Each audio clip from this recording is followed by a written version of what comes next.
Hello, I'm Antonio Mora. This is the newsandnews.com Day in Brief. Today's top stories in 4 minutes. It's Friday, October 19th at about 7 p.m. Big late-breaking news out of Saudi Arabia. The Saudis are confirming the death of journalist Jamal Khashoggi, saying he was killed in a chokehold. That's according to the Saudi press agency.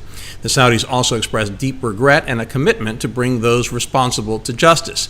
The details are just coming in, but 18 Saudi nationals have been detained in the case, and 2 high-level officials close to the Crown Prince have apparently been dismissed, including the deputy head of Saudi General Intelligence.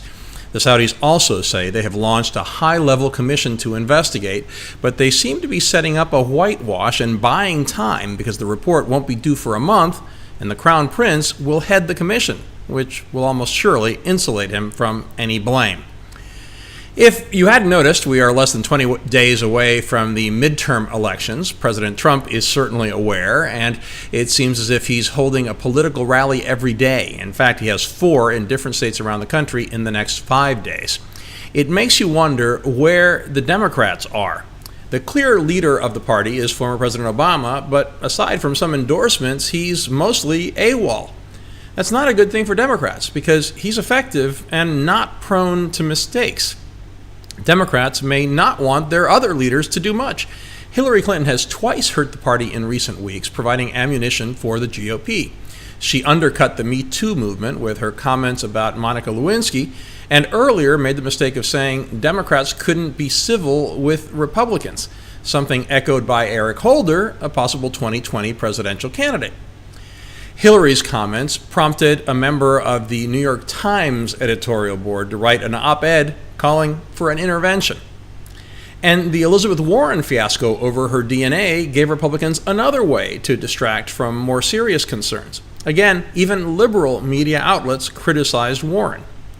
Meanwhile, the GOP is laser-focused on its messages. Trump's refrains about jobs, not mobs, is resonating among conservatives, as is the caravan of migrants in Central America, which Trump has exploited with glee, allowing him to revive his fiery immigration talk, an issue that works for him.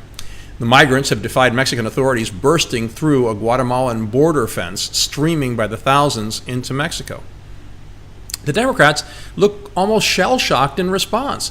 It doesn't matter that they're right to complain that Trump is unfair to call leftist protesters mobs while not doing the same for neo-Nazis in Charlottesville. But how exactly is that going to stir people to go to the polls? Trump is being irresponsible when he makes fun of body-slamming journalists at a time when journalists are under attack worldwide and the murder of a Saudi journalist has grabbed the world's attention. And it is rich for Republicans to complain about Hillary and Holder's incivility comments when they laugh at body slamming. But complaining about Trump's shtick is not likely to be a winning strategy, even if his approval ratings are low. It didn't help Democrats in 2016. Instead, why aren't Democrats asking where the tough Trump is when it comes to Russia? Federal prosecutors have charged a Russian woman with participating in a conspiracy to interfere in the midterms, an effort certainly supported by the Kremlin. A statement from the top levels of the U.S. intelligence community also expressed concern about ongoing campaigns by Russia, China, Iran, and others. But what are they doing about it? Where is tough Trump, as Russians are trying to inflame passions and manipulate voters in a direct attack on our freedom and openness, the very essence of being American? Trump has to stop pussyfooting around Putin and start taking action against the Russians. It's clear current sanctions aren't doing the trick.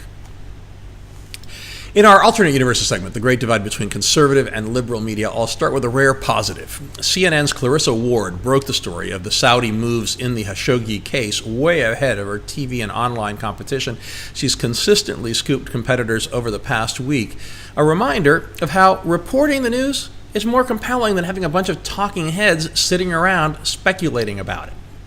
On the other hand, the childishness and divisions among the media are getting ridiculous. An ex-Melania Trump aide made mild fun of a tweet by CNN's chief White House correspondent, Jim Acosta, where he complained at length about loud music at a Trump rally.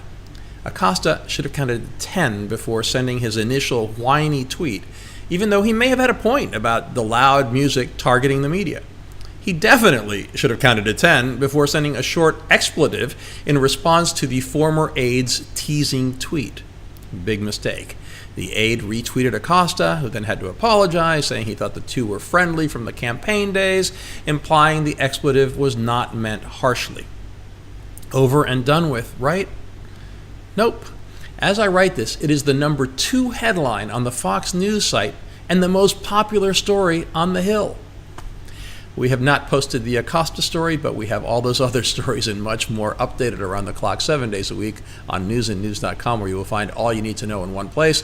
Please subscribe to our YouTube channel by clicking on the right of your screen just below this video, and please follow us on Facebook at Real News and News. Have a great weekend. I will see you again on Monday.